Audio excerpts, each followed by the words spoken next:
Une grande question à se poser, c'est pourquoi sommes-nous obligés d'aller voter autant de fois en Israël? Attendez, en moins de 3 ans, pratiquement, on est parti voter tous les 6 mois. C'est du jamais vu.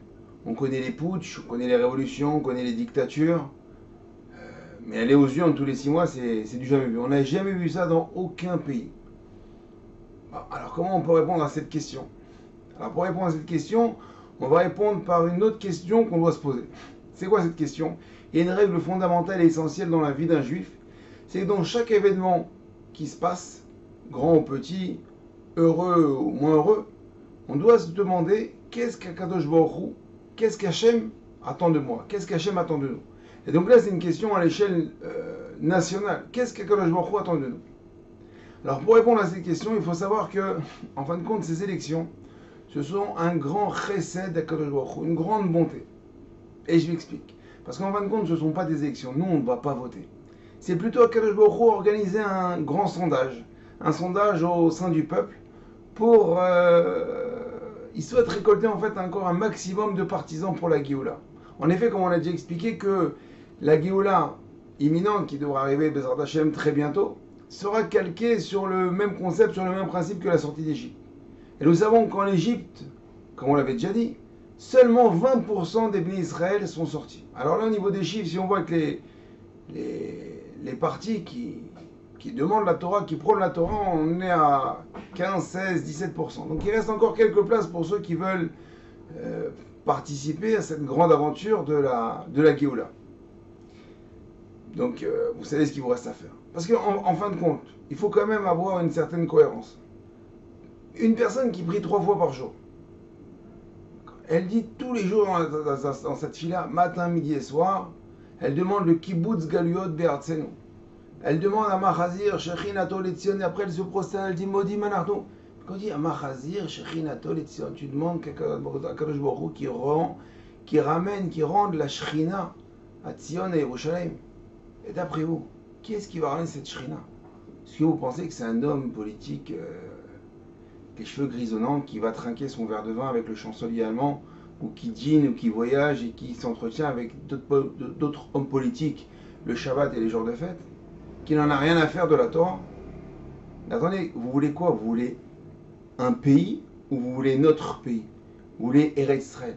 Et c'est pas pour rien que cette semaine, nous allons lire la parashat Lech Lecha. Nous sortons de la parashat noire, la parashat du Maboul. On voit que le monde s'était perverti de différentes façons. Le vol, les relations du même sexe, d'accord, les homosexuels. Qu'est-ce qui s'est passé encore? Il y a eu la tour de Babel. Des gens ont voulu défier Akadosh Baruch Hu. Akadosh Baruch Hu, il les a mis de côté. Il a dit bon, ben non, vous allez parler une langue différente. C'est ce qui s'est passé un petit peu peut-être avec le dernier gouvernement. Il y avait des gens un petit peu qui parlaient pas tous la même langue. Il y avait des menteurs. Il y avait des gens qui parlaient l'arabe, des gens qui parlaient l'hébreu. Il y avait des gens de droite, de gauche. Enfin bref, c'était la tour de Babel. Alors là, Baruch Hashem, on va sortir de la tour de Babel et on va arriver par Achat Lech Lecha. Et là, il y a Abraham, Baruch Hashem, il va quitter la maison de son père, donc la maison d'idolâtre d'Avodah Zarah. Et Akadosh Baruch Hu, là-bas, il lui fait une grande promesse. Il lui promet une terre, un pays. Et il lui fait, bien sûr, tout ça est conditionné avec une alliance, celle de la Torah. Et ensuite, bien sûr, évidemment, celle de la Brit Mila. Alors vous allez me dire, mais bon, c'est pas pareil. Maintenant, Israël, c'est un grand pays. Il faut quand même régler l'économie, il faut régler la santé. On doit se lier à d'autres pays. Je dis, mais attends, mais tu as oublié? Tu as déjà oublié ce que tu as pris il y a moins d'un mois? À Rosh Hashanah, Yom Kippour, qu'est-ce que tu as dit toute la journée? Tiftach lanu sha'arei parnassa, tiftach lanu sha'arei refoua, tiftach. À qui t'as demandé? T'as dit Hachem Melech, Hachem Malach, Hachem Lor, l'Olam Vaed. Et toutes tu as demandé Tel lanu Chaim. Donc tu comprends que le grand patron, il faut savoir qui c'est. Ou bien non, tu bipolaire. Ça veut dire, quand je suis à la synagogue, alors il y a Hachem. Et quand on sort de la synagogue, il y a le Premier ministre. C'est deux choses différentes. Non. Rabota, il faut savoir que c'est une seule et même chose. On vit en Israël, c'est le palais d'Akadosh Baruch Hu. C'est la maison d'Akadosh Baruch Hu. Qui est-ce qui peut régner à part Hachem? On voit cette semaine, on voit la Brit Mila. L'alliance avec Abraham Avinu, il faut savoir que celui qui a voulu créer l'État d'Israël, d'accord, il a, il a, il a, par idéologie, n'a pas fait la Brit Mila à ses enfants. Vous voyez dans quel concept on vit. Donc Rabotai, n'oubliez pas que quand mardi, vous allez voter, vous n'allez pas aller voter. C'est pas voter. Il faut aller voter. Mais vous allez en fin de compte montrer, prouver votre amour à Kadosh Baruch Hu. Vous allez montrer ou dire, hey, je remplis le formulaire, moi aussi je veux participer à la Géoula. Moi aussi je veux être parmi la Triat Hametim. Moi aussi je veux voir le Bet Hamikdash. Moi aussi je veux voir l'abus du Mashiach. Et comme ça, on va montrer à Kadosh Baruch Hu. On va dire, mais qu'est-ce qu'ils vont dire les autres? On va être dans l'isoloir, tu vas être tout seul face à Hachem, devant ces 70 papiers, parce que aussi en Israël c'est le seul pays où il y a 70 partis. Non, il n'y a que un ou deux papiers qui nous intéressent. Ceux que nos Chachamim nous ont dit.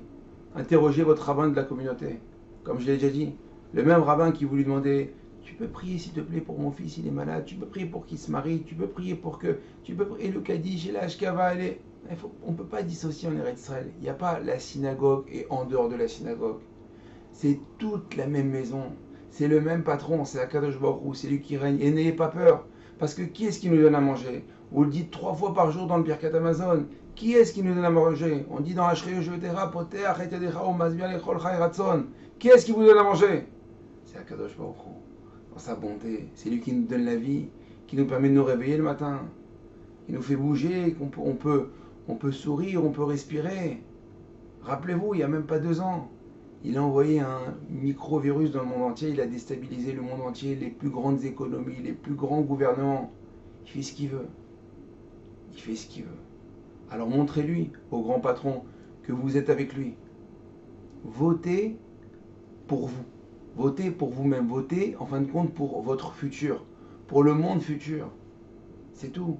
Dire, Hachem, je participe, je suis avec toi. Alors Bezrat Hachem, j'espère que vous avez compris, j'espère que c'est la dernière fois qu'on fait ce type d'allocution parce que on ne peut pas faire de la politique, parce qu'on ne fait pas de la politique, on fait que de la Torah. On essaye de récolter un maximum de partisans, de partenaires, de juifs, de frères pour la Géoula, Bimé Rabbeinu, Amen, Kol Tov.